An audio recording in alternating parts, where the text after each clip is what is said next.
Bem-vindo a Salmos para uma Quarentena, nosso tempo devocional no livro de Salmos neste período de pandemia.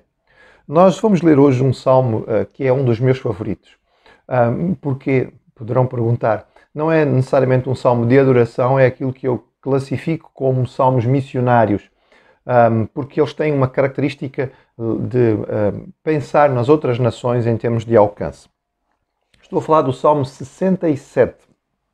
Ele faz parte de um grupo de salmos, eles estão juntos, o 66, 67, 68, e o 67 é um salmo pequenino, é um salmo claramente com uma ênfase voltada para fora de Israel ou para o alcance universal. Então, leiamos o Salmo 67 para percebermos isto. O Salmo 67 diz assim: Seja Deus gracioso para conosco e nos abençoe, e faça resplandecer sobre nós o rosto, para que se conheça na terra o teu caminho e em todas as nações a tua salvação. Louvem-te os povos, ó Deus, louvem-te os povos todos. Alegrem-se e exultem as gentes, pois julgas os povos com equidade e guias na terra as nações. Louvem-te os povos, ó Deus, louvem-te os povos todos. A terra deu o seu fruto e Deus, o nosso Deus, nos abençoa. Abençoe-nos, Deus, e todos os confins da terra o temerão. Muito interessante.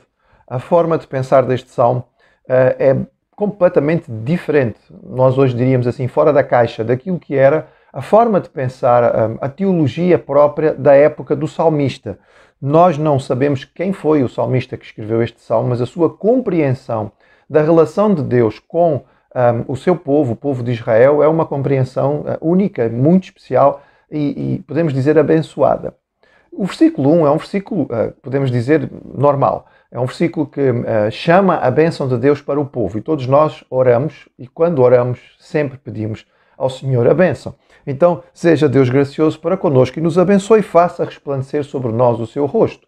Temos aqui a noção daquilo que é a oração sacerdotal, a bênção sacerdotal que encontramos em Números e que diz: o Senhor te abençoe e te guarde, o Senhor faça resplandecer o rosto sobre ti e tenha misericórdia de ti, o Senhor sobre ti levante o seu rosto e te dê paz. Esta é a bênção sacerdotal que encontramos em Números, capítulo 6, de 24 a 26. Portanto, pedir a bênção do Senhor é algo normal, todos os crentes o fazem, nós também o faríamos, qualquer salmo poderá pedi-lo e seria comum. O que faz a diferença é a partir do versículo 2, quando ele diz para que.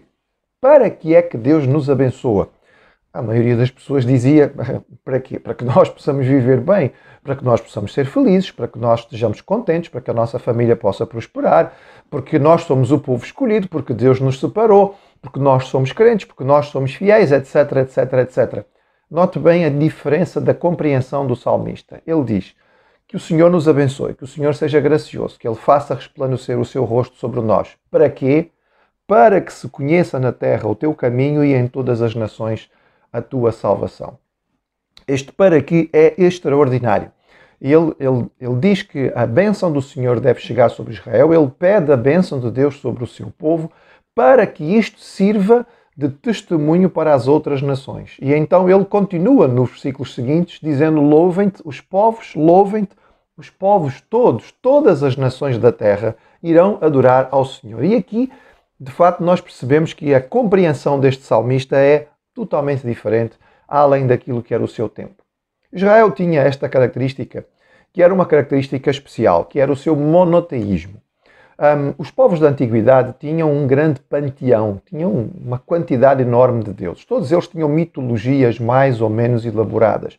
Nós normalmente conhecemos um pouco mais ou ouvimos as histórias muito características, muito bem trabalhadas da mitologia grega, que são muito interessantes do ponto de vista psicológico, porque elas explicam muito daquilo que é o coração humano. E muitas dessas histórias nos ajudam a entender os nossos dilemas, mas elas são contadas como sendo dos deuses, porque os deuses das mitologias normalmente eram deuses feitos à imagem do homem. Ou seja, eram deuses com características e emoções totalmente humanas. Eram deuses que poderiam perfeitamente ser como nós, apenas mais poderosos. Apenas o Deus de Israel era diferente, porque, ao contrário, ele era um Deus separado, era um Deus diferente de todos os outros deuses e a humanidade é que foi feita à sua imagem. Este Deus era Deus único, Quando lemos na história da Antiguidade que algum povo faz uma tentativa de monoteísmo, normalmente corre mal. Por exemplo, há um faraó no Egito que tenta, a certa altura, estabelecer o monoteísmo. Ele o estabelece durante o seu reinado de forma muito ditatorial, não dura mais do que o seu reinado, porque os povos naquele tempo não aceitavam isto. Israel era considerado estranho por ser um povo monoteísta. Mesmo na época já da era cristã, tanto os judeus como os cristãos eram chamados de ateus, por não acreditarem nos deuses, mas só aceitarem um Deus. Se o monoteísmo já era estranho, a ideia de que não somente há um só Deus, mas todas as nações da Terra devem adorar a esse único Deus, bem, aí é que é mesmo completamente, podemos dizer, absurdo. Aí qualquer pessoa de outras nações que ouvisse isto diria, mas vocês são loucos, são malucos, quer dizer, cada povo tem direito ao seu próprio Deus, cada povo tem direito à sua mitologia. Hoje em dia, na nossa época de pluralismo, nós dizíamos que cada um tem direito à sua própria ideia de salvação, a sua maneira de viver e a sua própria verdade. E a palavra do povo de Israel, segundo aquilo que tinham recebido da aliança do Senhor, era Deus é um só. E a nossa responsabilidade como povo escolhido é viver de tal maneira que os outros povos descubram que o Deus de Israel é o Deus verdadeiro, o único que merece adoração e todos os povos devem adorá-lo e devem louvá-lo.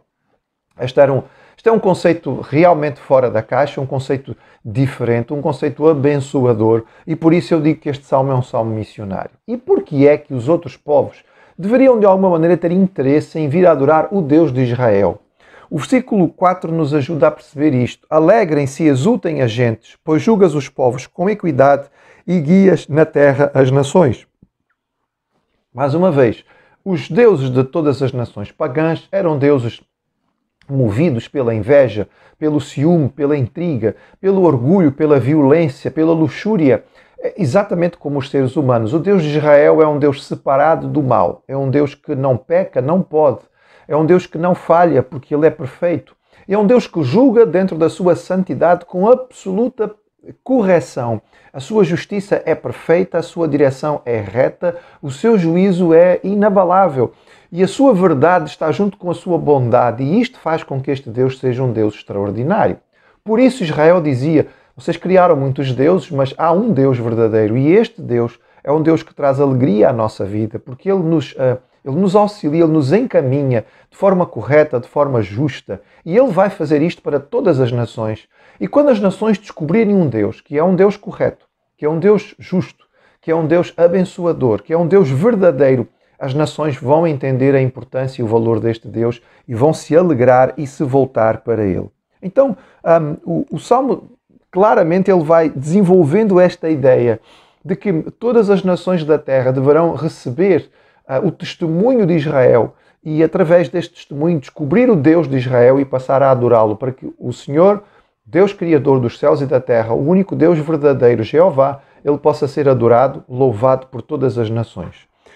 O versículo final parece que mais ele resume no versículo 7 tudo aquilo que ele diz durante todo o Salmo. Abençoe-nos, Deus. Mais uma vez, ele termina com o mesmo foco inicial. Senhor, abençoa-nos. E outra vez, para quê? E todos os confins da terra o temerão. Ou seja, Senhor, abençoa-nos para que os outros possam te conhecer e também te louvar.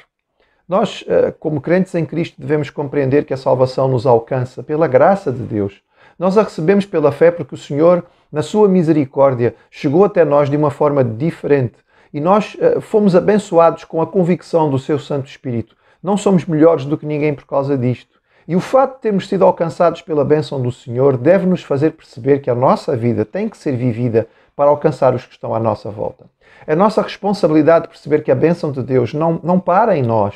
A bênção não é um fim em si, ela é o meio pelo qual o Senhor, abençoando e alegrando a nossa vida, testemunha e alcança as outras vidas que estão à nossa volta. Que com o salmista nós possamos dizer, Senhor, abençoa-nos, faz resplandecer o teu rosto sobre nós.